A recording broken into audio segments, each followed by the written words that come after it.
My name's Kelly Ireland. I'm founder, CEO of CB Technologies, and you kind of wonder, what's a little company like mine, which we're not that little. In our industry, we're about 140 million. We grew 46% year over year last year, so we're in the right space doing the right thing.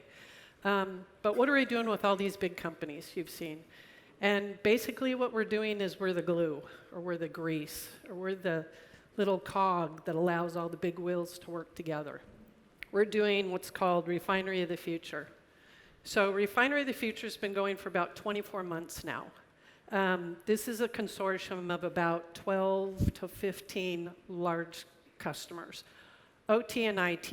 It's all about OT-IT convergence and what we can deliver together as a group. And the one thing that I have learned, that if you don't understand that this is all about collaboration and working together and understanding that you all have a very important piece to bring, then you're going to fail.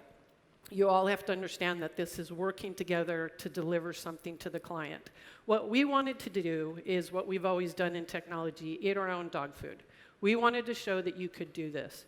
So what we've done is gotten a room, so all of the manufacturers, all the ISVs, everybody that was included in this project got into a room with Texmark Chemicals, with not only their management, but with some of their workers. Their management had basically taken several of their workers to Hewlett-Packard Enterprise lab and showed them what a smart pump was. These people had never seen technology like that. They took them in, they showed them a smart pump, and wow, the light bulbs went off. They started going, wait a minute, okay, I get it. Let's join in. And what they did is they got their workforce to support what they wanted to do at the chemical plant. They came up with, we actually booted the management out of the room and had the workers explain to all of us their pain points, what it was they were trying to solve. And we came up with about 15 use cases, of which we got it down to 5, which was manageable. And we were brought in as prime for connected worker. We now have been asked to prime 4 of the 5. Deloitte is doing preventative maintenance and analytics, and CB Technologies is doing the rest, along with, as you can imagine, major partners. Everybody talked today. Everything you learned today about what all the manufacturers were talking about, it all comes down to ROI. What are you trying to deliver? What are you trying to bring? And as you look through this, it's what were their business goals? What were they trying to achieve? The reason they even signed on is their insurance company came, sat down with them, said, please show us your compliance. And, you know, to make a long story short, they couldn't. They were definitely in compliance with regulation, but they couldn't easily show it. They couldn't prove it. They would point over to a little folder and say, oh, it's over there. Well, after a year and a half, the insurance company said, sorry, we're doubling your deductible. And as you can imagine, in a chemical plant, doubling your deductible will put you out of business if there's one mistake.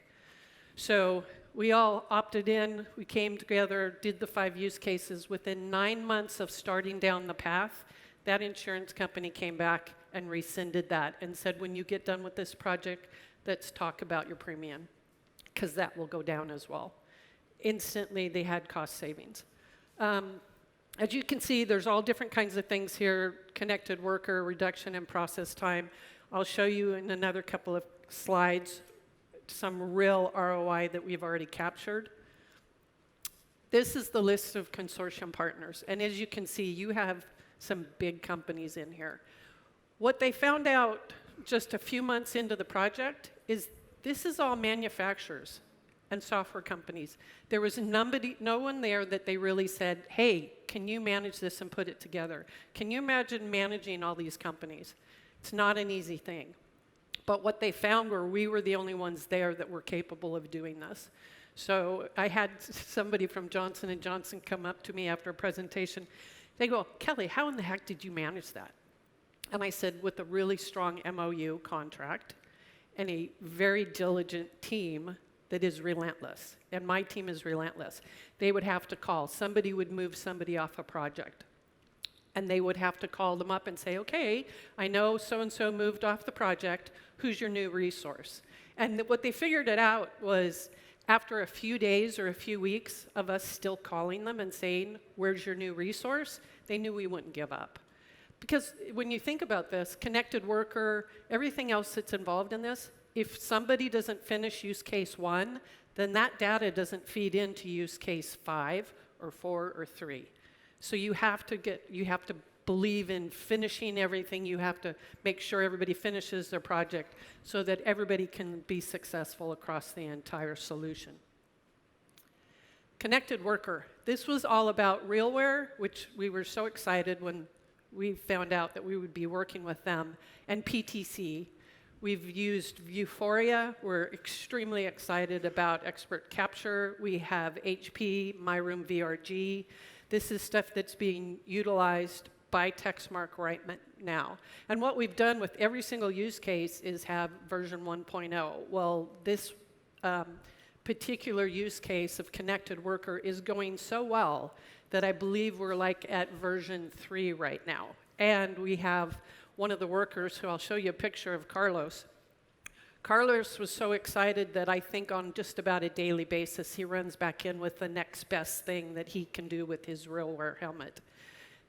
There was a case where they were using it, and if you are in a chemical plant and before the train can leave the tracks after you've loaded product, you have to take a photo of the seal. You have to ensure that it's sealed and that before it is sent out of the yard. Well, he had an intrinsically safe container that a camera was in. And oops, he dropped it, and it fell on the ground. And poor Carlos is like, oh my God. He gets super glue out and he tries to super glue it back together because he doesn't want the boss to find out he dropped it. So he remembers, RealWear's, there's a camera in there, right? There's a camera in it. So he comes over and begs to get one. They deliver one to him. So instead of taking the picture and walking back into the data center and downloading the information into the right file, he simply leans over and goes, take photo. It takes the photo, it sends it down, puts it into the file where it belongs. He's complied with the rules of sending the train car out and documenting before it goes that everything has been done. We are using the HMT-1Z1, intrinsically safe, for, obviously, when you're in a chemical plant. The funny thing is after that happened, the CEO came back to Carlos and said, hey, Carlos, by the way, that's Carlos. I bought you a new camera. I bought you a new intrinsic case, so I'll take the helmet back. And Carlos said, absolutely not. You will never touch this hat again. You're not getting it. Carlos has since trained every single one on his crew. He has come back, and each time he comes back, he finds a different way to make something better in his process. And you think about this, when Texmark took their 15 employees, they put them in a party bus, took them down, fed them pizza and beer, I think, so that they would embrace this. Well, we've seen it being embraced tenfold over, because now instead of the management thinking, what's the next iteration that we can do with connected worker, we're having the workers come back, and they're the ones that are telling us, hey, what about this process? Another process is where, like they said, normally it's paper. It's still paper. You're writing on a tablet of something that you're doing out in the field. Well, they have a process where you go out and you have to turn a wheel for pressure or something on a pump.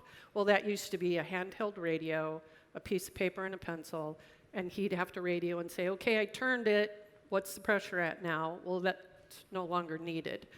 With his helmet, they can go out, look at a thing mark with Vuforia. They can pull it up. He can see exactly what's going on in the control center. So as he moves that, it's instantly showing him. So instead of something that probably took 5 to 6 to 7 minutes, it's about down to 30 seconds.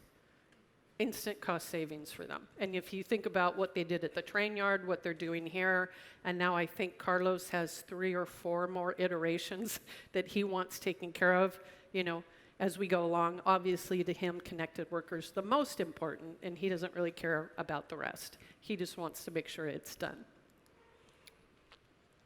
3.0 and beyond, real-time two-way communication, which they already have right now. We showcase, by the way, A lot of people have talked about where you can see what's going on. They're talking about what's going on. At Texmark Chemical, we actually tour customers through there on 2 or 3 times a week. So that means that when we have clients that want to come in and see this is actually truly being done, we can actually walk them through the plant.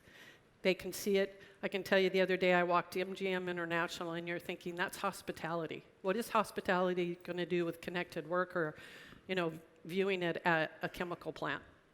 What I found out immediately is they started walking around going, water management, different types of utilities on all their large properties.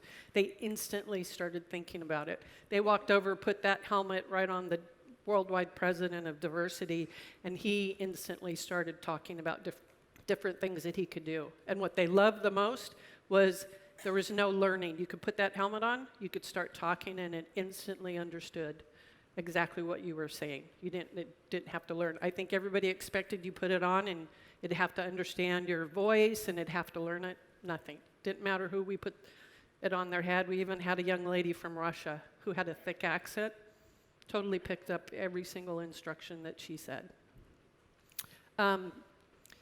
Deployment, PTC's expert capture, we see that as being key in some of the training stuff that we're going to be doing with them. Provisioning additional asset information. One of the biggest things is all about capturing all that data about an asset. Another one of the use cases is all about asset integrity, and it's all about being able to feed any of that data down to the connected worker, no matter where they are. If they need to pull up a P&ID or a schematic or the last maintenance record, we're going to be able to pull that directly from that database and have it right at their hands.